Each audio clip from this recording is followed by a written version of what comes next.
So my mom utilized guilt to keep me aligned with what she thought was best, is understanding that just because someone loves you doesn't mean they give you good advice. Not to say you shouldn't appreciate their advice, which means to listen to it, learn from it, but ultimately make your own decision. And I think too many kids today are either one way or another, meaning they either just do what their parents say, or because their parents say it, they don't do anything their parents say.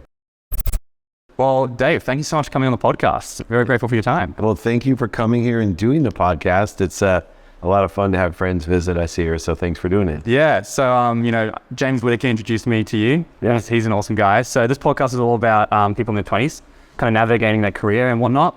We've got like about 15 to 20 minutes, so we'll keep it short and sweet. Sweet. But my first question is always, what did you do after high school? What was going on in your head with your parents and what were people telling you to do? What was that process like for you?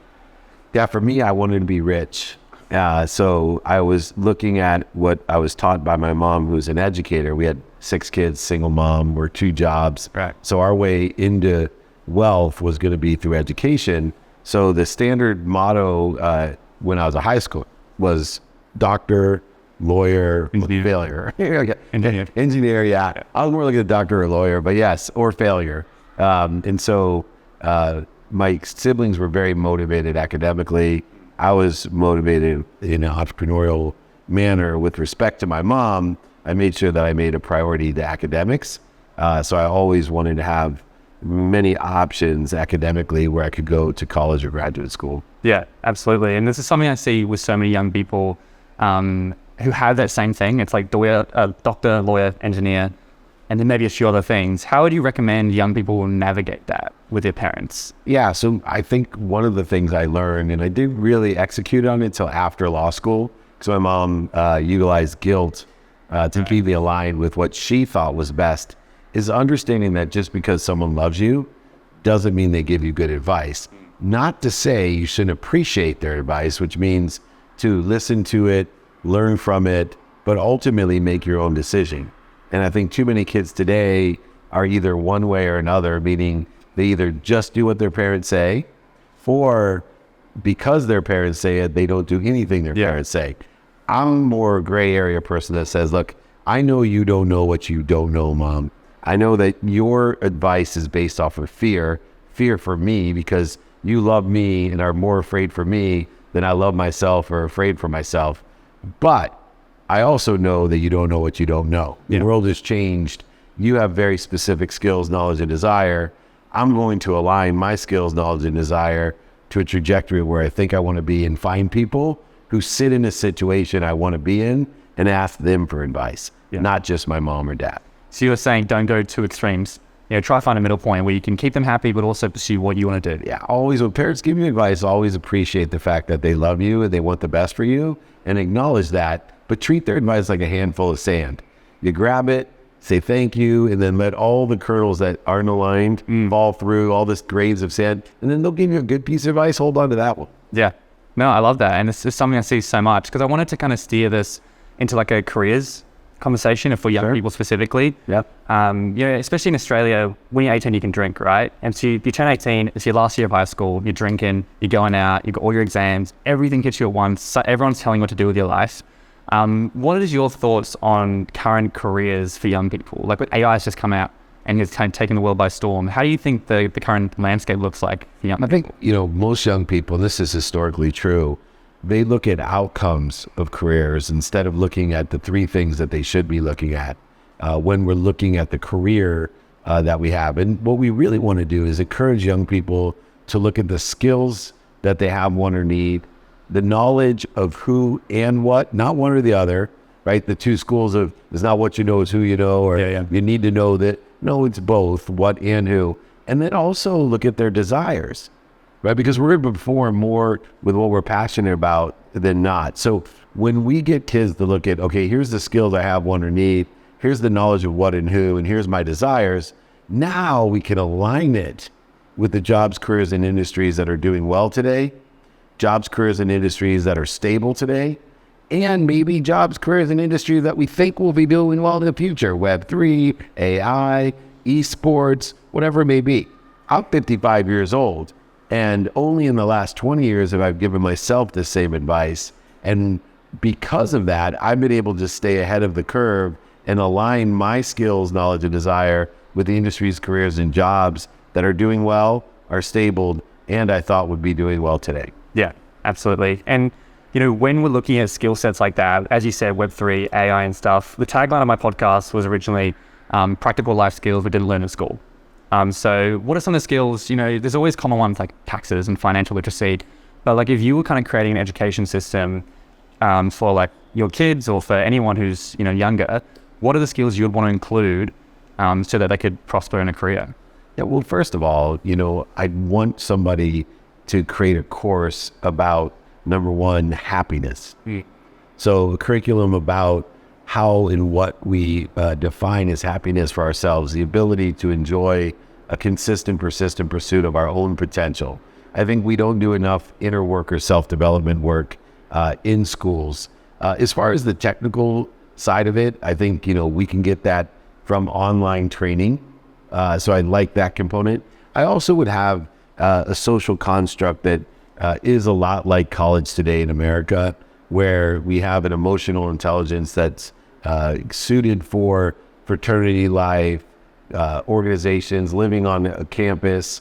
I would also have more work, internships in the educational system, apprenticeships they called them in the past, but internships today are few and far between. And then also I think it's important, like they do in Israel. I don't know if they do this in Australia, but 2 years in the army.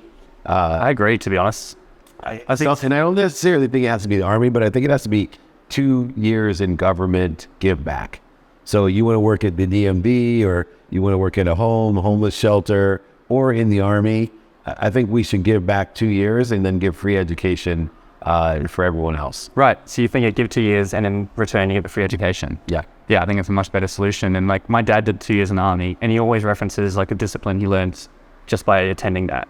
He didn't learn in high school or anything. Oh yeah, and look, that's why I hire people that played sports or were in the military. Right. Because that consistent, persistent pursuit of your potential is taught today in the military and in sports. But I do believe that economically, because of technology, remote learning, we can have much better professors, right? Much better practical lessons that can be done online. So if we're giving 2 years back to our government, and then we get education for free for the rest of our lives, where majority of it is online, but maybe, for me, 2 years giving for the government, living in dorms, barracks, whatever. Yeah. And then you get 2 years at university after the 2 years of giving back, where you get that socialization of fraternity groups. I think it'd be a perfect match of what people could use to have a well-balanced life. Yeah, balance of like good education and social life. Yeah. Yeah. And not sitting at home just gaming. Yeah, I love that. Yeah.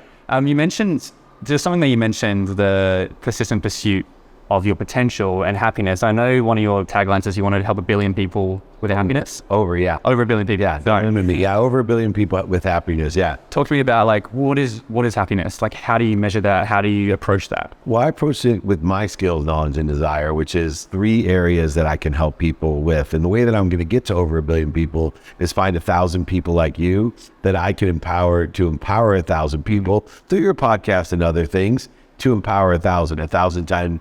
1,000's a million times 1,000's a billion. That's a collective consciousness that can change the world. Well, what are the 3 components for me of happiness? Well, I've never met anyone with these 3 components that wasn't happy. 1, a person who makes a lot of money, that lives in abundance. Yeah. 2, a person who helps others with that abundance.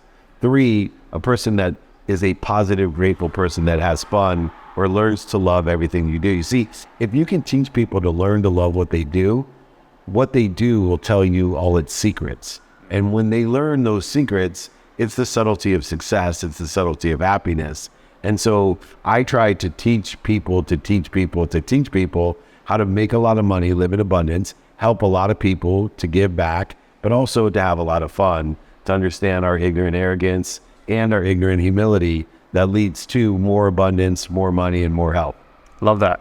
That's awesome. And, you mentioned there, like, obviously money, right? And this is a big thing for young people. I think it's a big reason we're chasing careers like doctors, lawyers, engineers, which aren't bad careers, but they're only suited to certain types of people.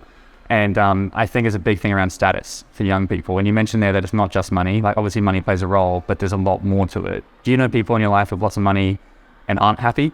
And well, yeah, you know what? I was one of them, right? All right, yeah. I made $1 million 9 months out of law school, multimillionaire 3 years later when we exited the Thomson Reuters for $3.4 billion. And by the time I was 35, not only did I have everything I ever dreamed of, including my dream girl, 3 daughters, all the houses, cars, boats, planes, anything that I wanted. But for the first time, and I had access to, what billionaires could afford because I ran the most notable sports agency in the world at the time as well, but I wasn't happy.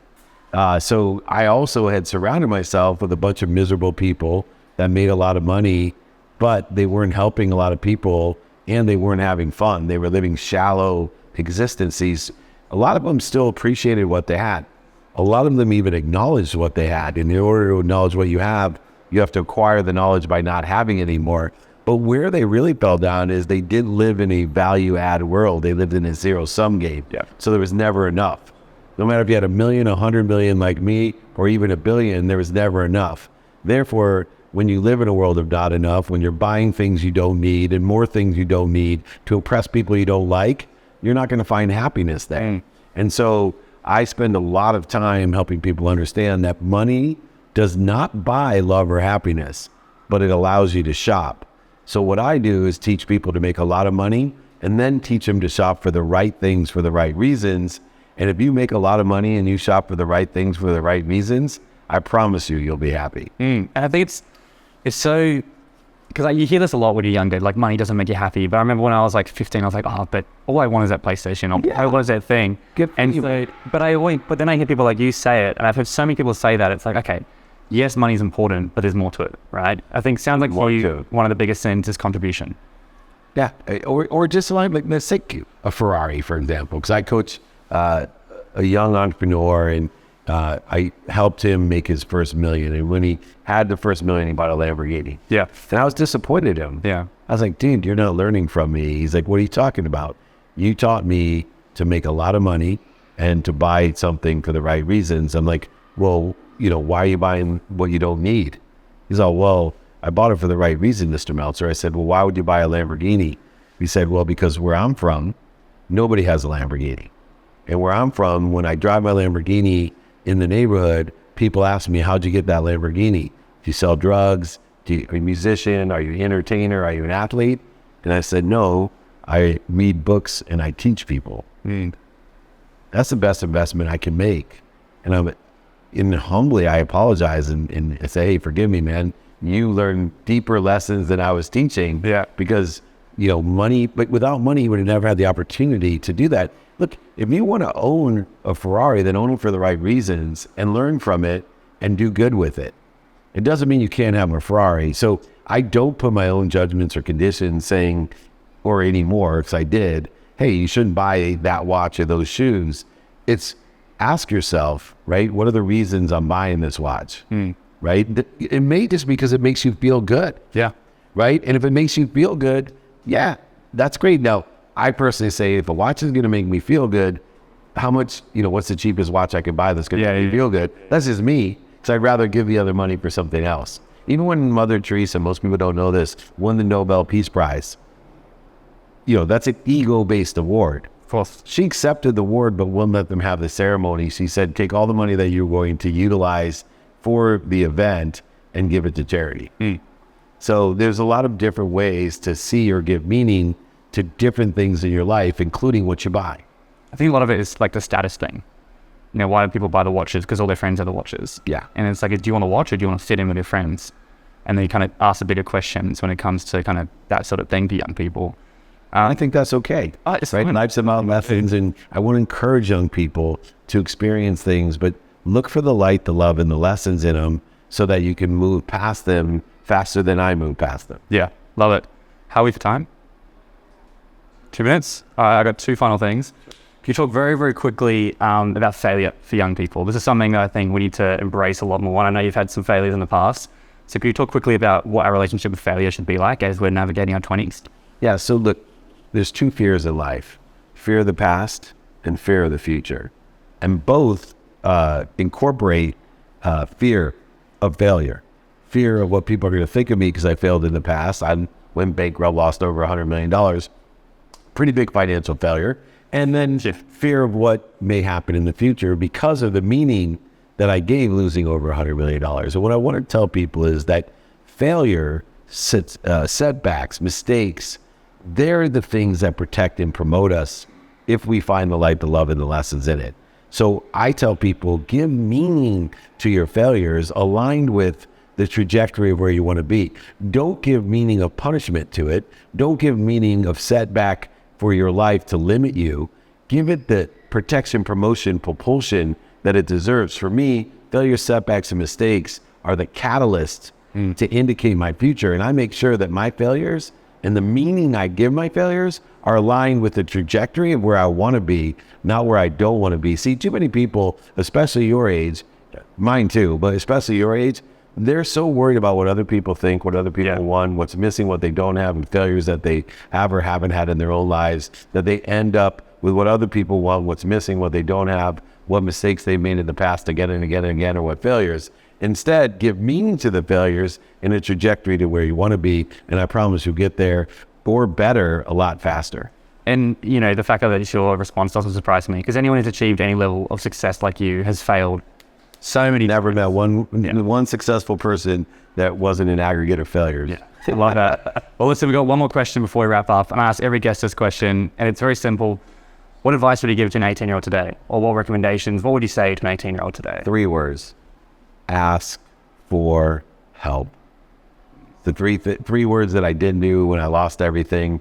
The best piece of advice I can give an 18-year-old, a 28, 38, 48, 58, 68, 78, 88, or 98-year-old, ask for help. Find someone who sits in a situation you want to be in and ask for help. Live in a value-add world, not a zero-sum game. When you ask someone for help, you're adding value to that person. You're not taking away. There's not winners and losers. There's no transaction going on. It's simply a value-add world. And the best way to add value to you and others is to ask for help.